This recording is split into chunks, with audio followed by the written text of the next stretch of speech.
Hi, I'm Jenny Howard, and I'm the Head of Education Development at Xi'an Jiaotong-Liverpool University in China. And I'm Charlie Ries. I'm Director of our PG Cert and an Educational Developer at XJTLU. And you're listening to the Academy's Developing Practice podcast.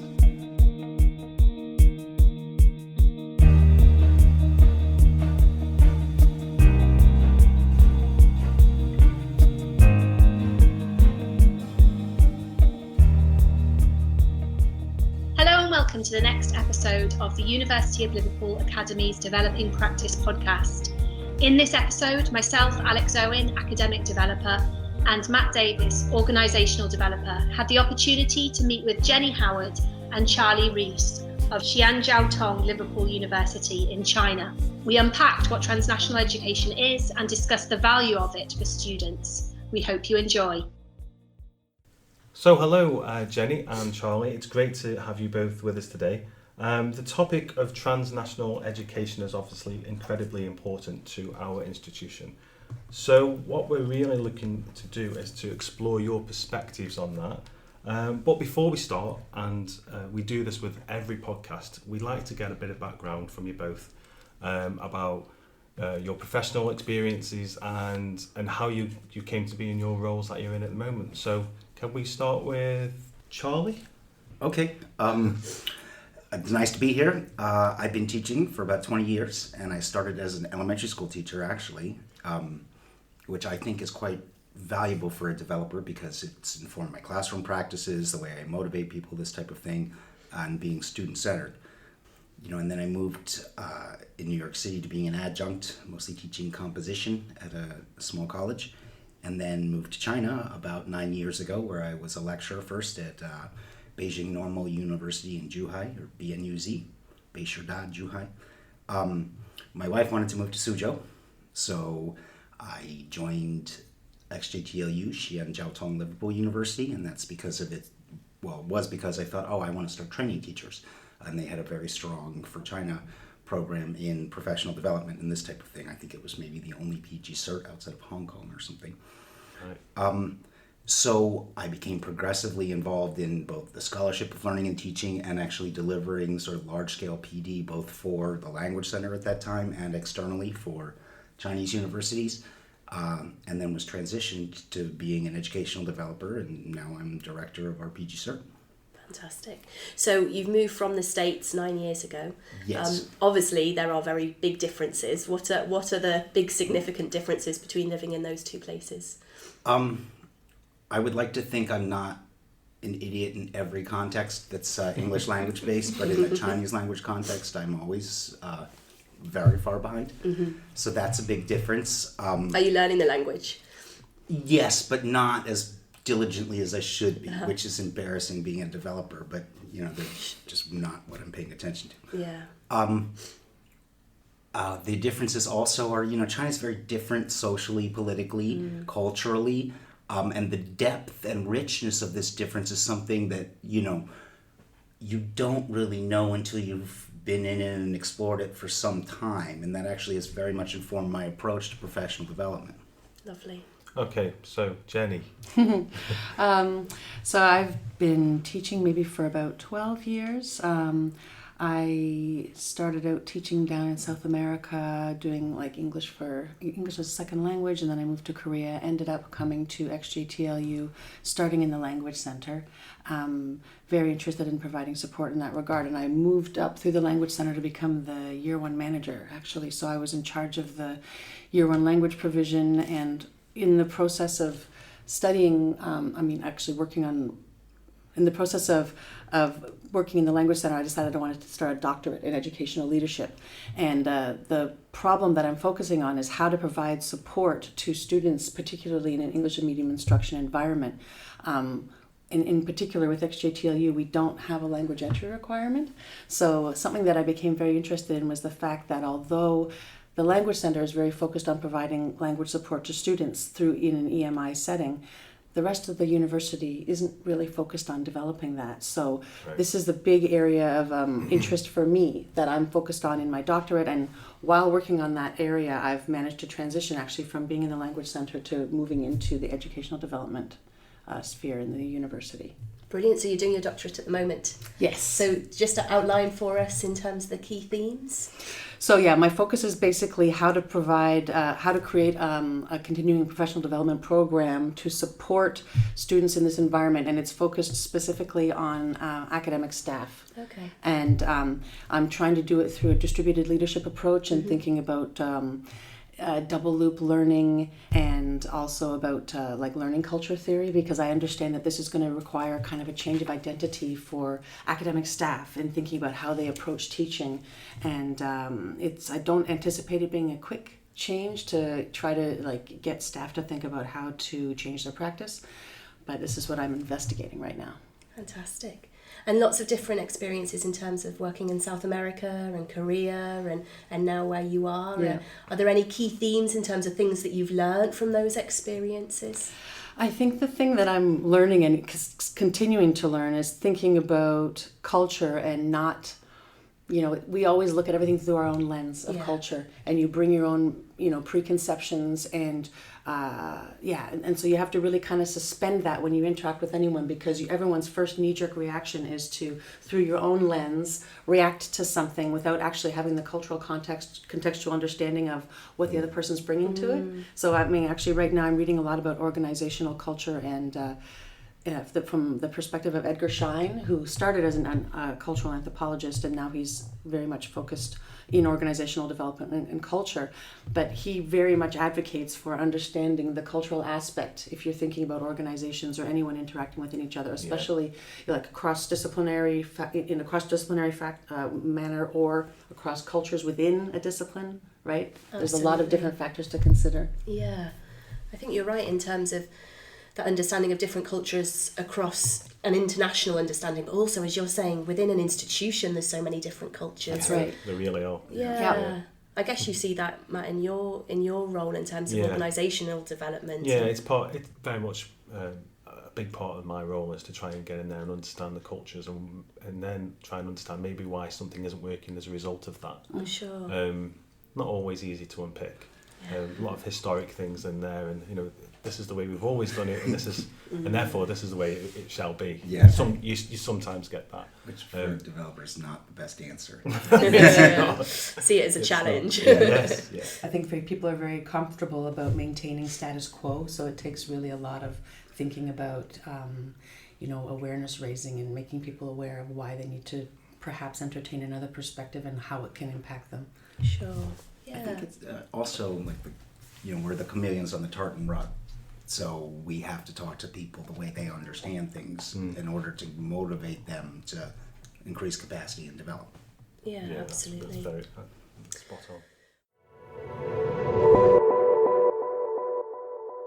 Brilliant. Well, today we're thinking about transnational education specifically. So I just thought it would be great if we could start in terms of if you could define what that actually is in terms of your understanding, and then linking it in a bit with your work.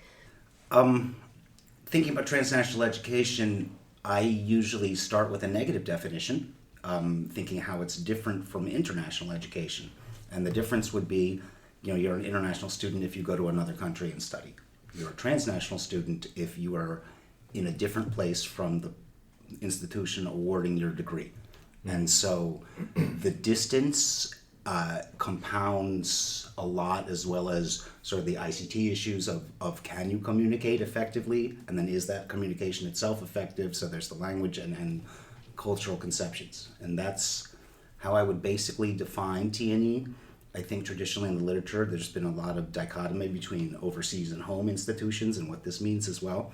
And the changes in understanding that show the sort of epistemic maturation of transnational education.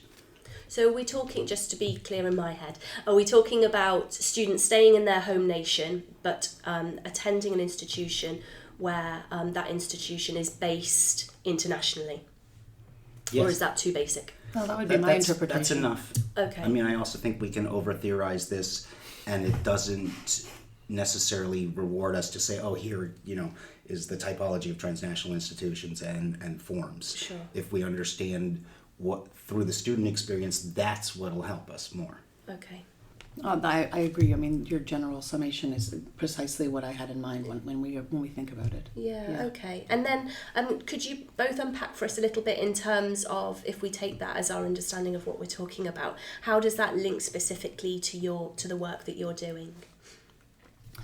Well, as I alluded to before, thinking about an EMI and the language challenges that we face, in our particular context, we have an added challenge in that we don't have a language entry requirement. Mm-hmm. So because of the Chinese Ministry of Education guidelines, the requirement is that for entry to the university, it is Gaokao score, which is the national entry exam. Mm-hmm. So although there is an English component to the exam, that's not the sole metric that we use for admission. So it's the overall performance on the exam. So if they have, it's possible to compensate for poor language ability on the test with stronger scores in the Chinese section or the math section.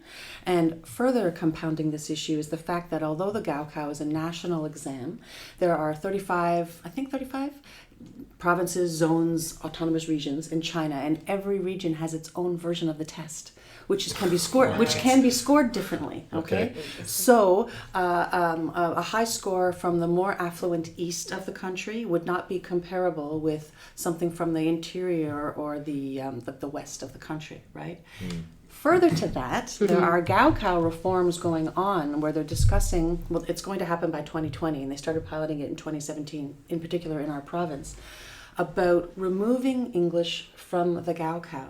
So students will still have to complete an English component of the test, but they have the opportunity to do it in advance of actually writing the Gaokao, which is the big final exam that they move towards. So when they first enter university, when they first enter high school, they could take the English test in the first year, get it done, and then they don't have to worry about and think about in English. For the next 2 or 3 years, they're going to think only about working towards the rest of the Gaokao score. Interesting. So then by the time they enter our university, if they haven't done any work in English for the past 2 years because they're only focusing on getting everything ready for the Gaokao, although they might have performed well on the test if they're not engaging. So this results in, we have an issue where 15 to 20% of the students every year enter the university with A1 or A2. Okay. That's the Seifert scale. Yeah, and so the broader population, there's probably about only 15% of the students who actually enter at B2+. Okay. So most kids come in at B1. So it's a very big challenge that obviously the Language Center is addressing, but this is why there's a need for developing professional development support across the broader university for staff to think about how they can support the language challenges faced by students. So just explain a bit of the broader context for us. Are all your courses in English then? Yes. Supposedly we're an EMI, and I want to add, just for anybody who's listening, the Gaokao is the university entrance exam in China, and it's life-defining.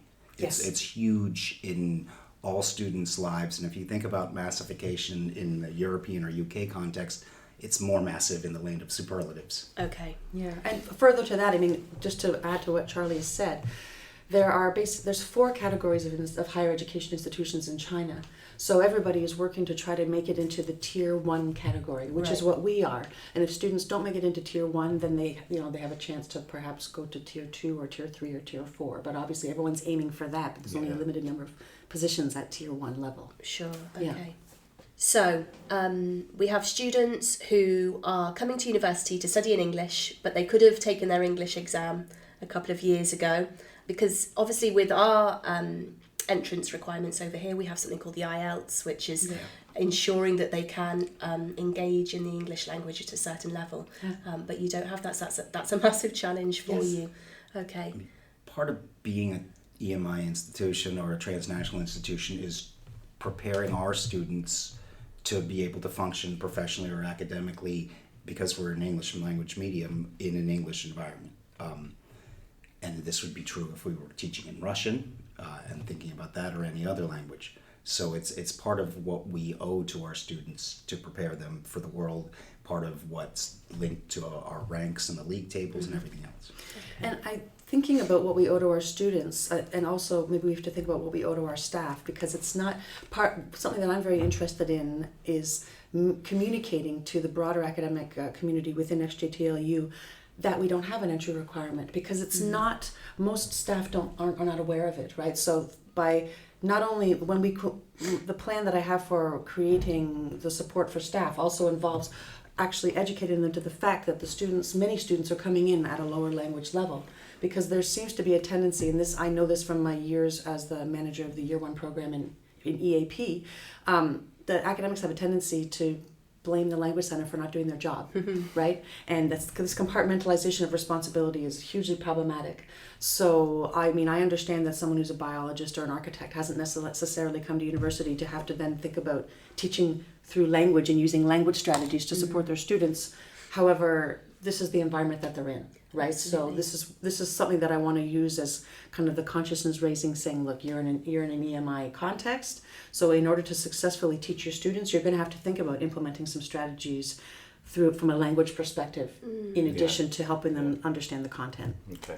And across the sector, there is that massive focus now on understanding the kind of holistic experience of our students, isn't it? And understanding where they're coming from, not just about content delivery, but actually a student will never learn the content until we understand their holistic experience and how we as academics and professional services can support our students in that way. I think a lot of my work is focused on this. So I do a lot with incorporating everyone's values and thinking a lot about inclusion, diversity, even unconscious bias, but developing tools to develop staff so that they're aware of what might be student expectations of what a student does, what staff does, what is the value of higher education. And really this just starts with, once we start having a conversation, we can see perspectives, but then do we truly understand one another? That was a question I wanted to ask you, because I'm really interested in that in terms of working in an international context. How do you ensure that the academics you're working with don't bring that unconscious bias, and in terms of helping them to understand the context that they're working with? We have all kinds of narratives from all kinds of people.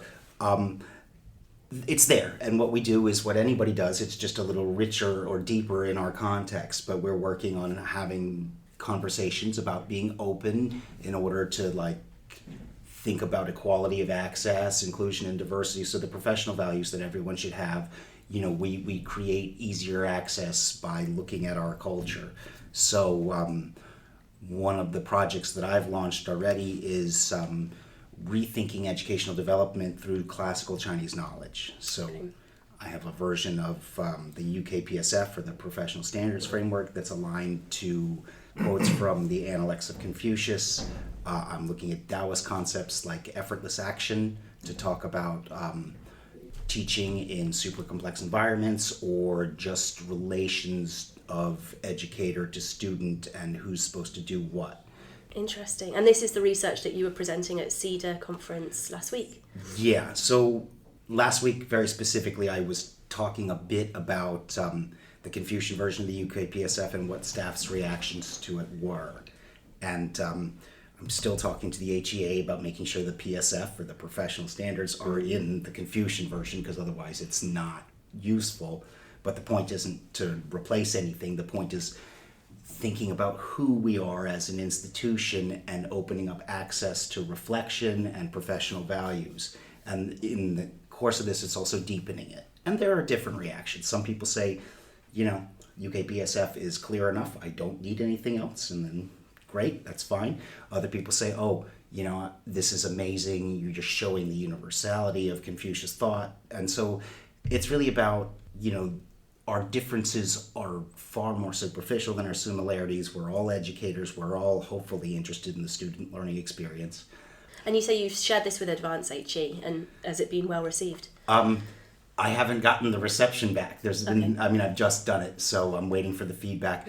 But I'm also working on an article about doing it and why I did it. And the real reason was the Akawaruni from the Queensland University of Technology is a Maori values-based UK PSF.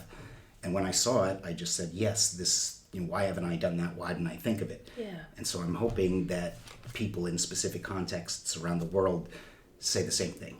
Brilliant. Okay. Jenny, that links, doesn't it, to what you were saying in terms of understanding the cultural context. And I think that's what you're trying to do, Charlie, is to really embed the UK PSF in a cultural context to help people to clearly apply it to their practice. Yeah. Kind of extending from that, and things that I've been thinking about for helping to help the people to understand the culture and where we're at is because Charlie's talking about diversity and access, and I've come recently to to think about universal design for learning and how we can apply it in our context. So it's nothing that I've done yet. I'm still exploring it and talking about it with my team, where we're thinking about how we could to get people to engage with it, because it's going to involve obviously a bit of work on the part of academics to think about how they deliver their content. But I mean, again, I want to show them, if we're here for the student experience, how thinking about how you design your activities will better support the students. And one thing that I'm very interested in this regard is something that I've come across called decoding the disciplines. Or basically, it's about helping to make bottlenecks visible to academics, because as an expert in their area, when they assign a task or they tell a student to do something, there are probably a lot of steps that they've gone through automatically because of their level of expertise that a student wouldn't be able to understand. So there's a procedure that was developed at the University of Indiana where they kind of get educational developers to work and have professional conversations, and they also will bring together other academics from other departments, where they'll get them to think about a bottleneck in their learning and get them to then explain their process to someone who doesn't know anything about that area of expertise. And in that process, the other person is saying, okay, well, explain that part to me, because how did you get there? Or, I don't understand that. So it's trying to think about, okay, this is where students are having problems, and oh, I didn't realize that this was why they were having, what the barrier was.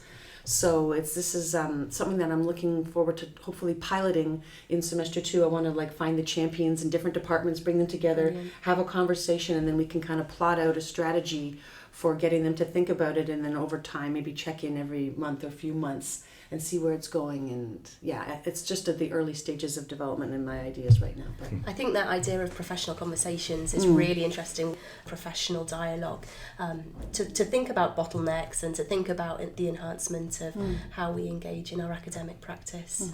It also sounds similar to something that I did a few years back, and it wasn't in HE sector, it was in a completely different sector, but it was based on understanding why customer service falls down. So there's some synergies there, because what we did, we completely broke down the process into very, very minute level, and then we brought in senior management to see what was wrong with the process.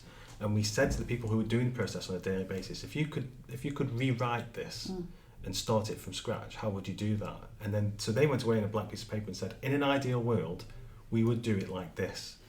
And it was ultimately the steps that it took to do something. And I think in this example, it was like how to fix someone's leaky tap. So it was in a housing organisation. We reduced those amount of steps down into like 5 or 6 steps, and the customer was over the moon. yeah.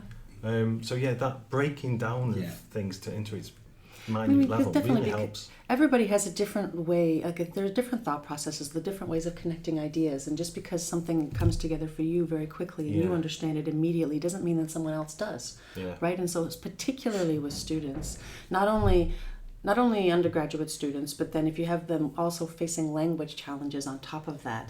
So there's the cognitive stress of, first of all, I have to, try to become inducted into this academic discipline, and then beyond that, the language challenge. So there has to be very, very specifically thinking about if the barrier, I think in our context, the barrier is definitely related to content, but also what's the language barrier? How can you provide some scaffolding and support in that regard to help them get there? I think, Matt, what you just described is basically the cutting edge of curriculum design today. Right. This is exactly the conversations we're having at CETA and other places about how do we remap this in a way that's really efficient, that makes sense, so that it does what it's supposed to do. Yeah, sure. I'm really passionate about that. Systems thinking and work around that is something I'm really keen on spreading across this university as well. I integrate it into my daily life anyway, so it makes sense. So like you're brushing your teeth and you think, oh, this is the way. Yeah, what can I do at the same time with brushing my teeth to make my day more efficient?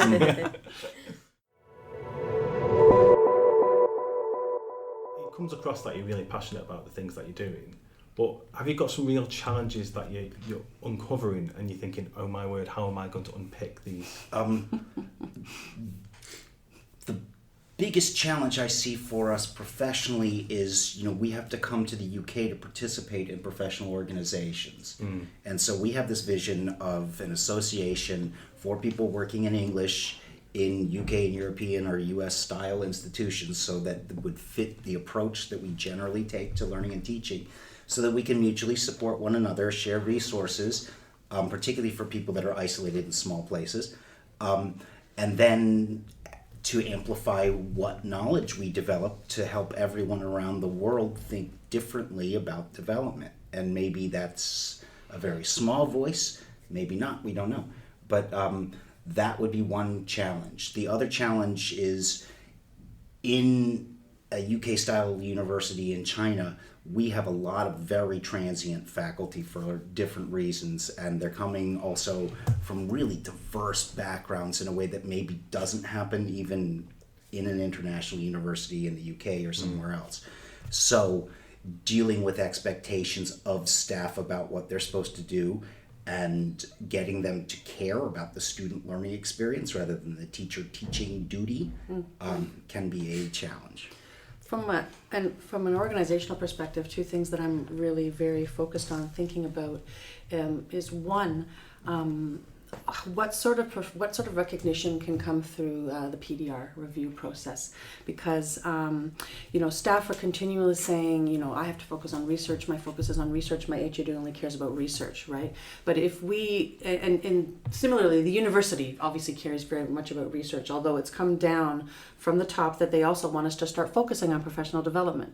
But if there's no, and there aren't necessarily explicit incentives given for professional development, but if we were to find a way to build in proper recognition of CPD within the PDR framework, that's one way of helping in that regard. And then another thing that I'm really very concerned about is trying to work with HR to think about our hiring practices and how, because it's centralized through HR and they can give advice to departments. But I believe strongly that in the hiring process, through recruitment, we have to think about the questions that we're asking when we bring in academic staff about what their experiences are teaching in an EMI, how they could deal with these challenges. And right from the interview process, we should be raising awareness to this, and it should be definitely built in. So, okay, great, you're a world renowned researcher in this area, but how do you deal with teaching in this environment? Because we can't just be recruiting people to think only about their research practice, right? Sure. Our university motto starts out, we are a research-based institution, as I'm sure Everybody's most of your listeners are. Yeah. I always wonder, what if developers wrote those or if students wrote them? It would be the student learning experience here. So the focus would be totally different. Yeah. Okay. So in terms of the student voice, what are the students telling you in terms of their experience of transnational education? Yeah. They come in, and it might be normal for any student arriving at university to not know what to expect exactly, because it's a different form of learning, tertiary education. But we are hoping that our staff is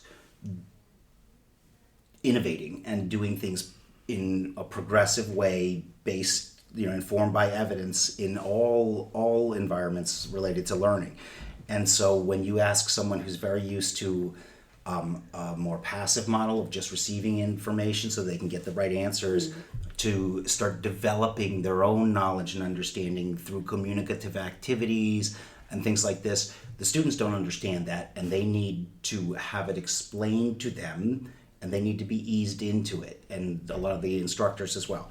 And so, their expectations of what a teacher does and what a student does might be very, very different from someone with a different background. My students, I was teaching a class on environmental approaches through Taoism, or using Taoism to think about environmentalism. And my students said, "Oh, you're the Wu Wei teacher," and Wu Wei means do without doing. Because I wouldn't do anything, I was having them do everything, and they meant it as this was an insult. They were not happy, but I was very happy. I'm like, yes, I'm the Wu Wei teacher, and I've now developed this theory about not only teaching and learning, but motivating students from a Chinese context to understand the teacher should be Wu Wei, because the teacher is not there to do things; the student is there to do things. Yeah.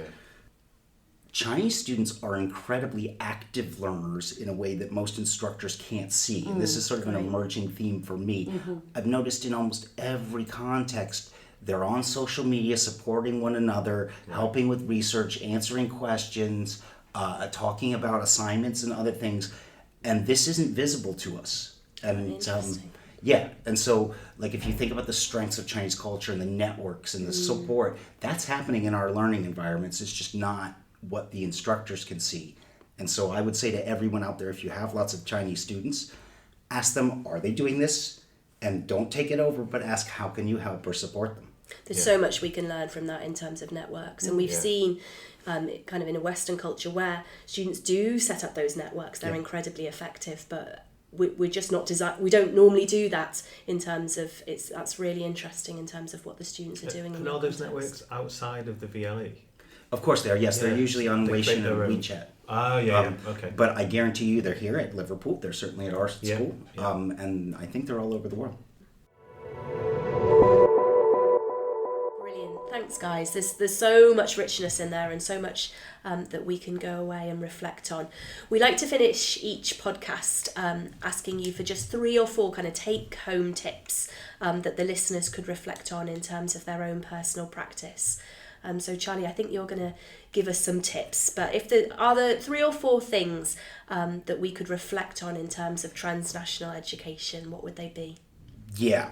I think the top tip I would give is you don't know who your students are until you are talking with them, not at them. So they're the ones who know, and they're the ones who have to take the assessments and do everything else. So please don't assume.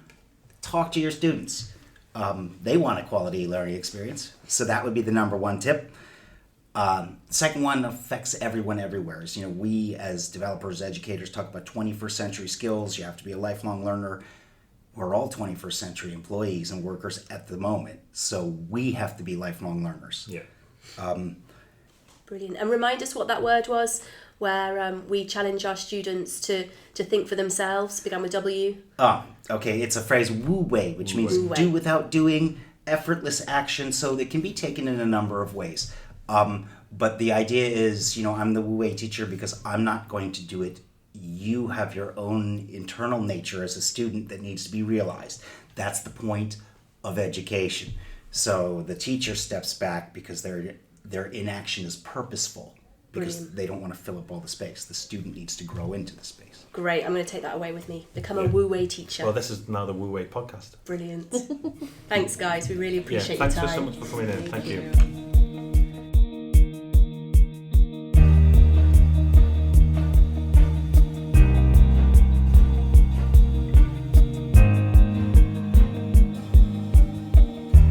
Well, what a great conversation we had there with Jenny and Charlie. A couple of things that I took away from that. The first thing was the Wu Wei, to do without doing, as Charlie put it. Again, that for Charlie, that meant being a teacher who supports active learning and enables students to learn for themselves, which is, you know, a massive positive. And the other thing as well was around the value of professional conversations to identify bottlenecks. Once identified, to break down those bottlenecks and break down those problems into those individual components. And this method is being used in curriculum design, and also it got me thinking about how I've used it in the past in terms of my work in organisational development. Yeah, absolutely. And it's something that we talked to Ruth Pilkington about in our earlier podcast. And she's written extensively on this in terms of how professional conversations can support academics to develop their learning and teaching practice. But lots for us to think about there.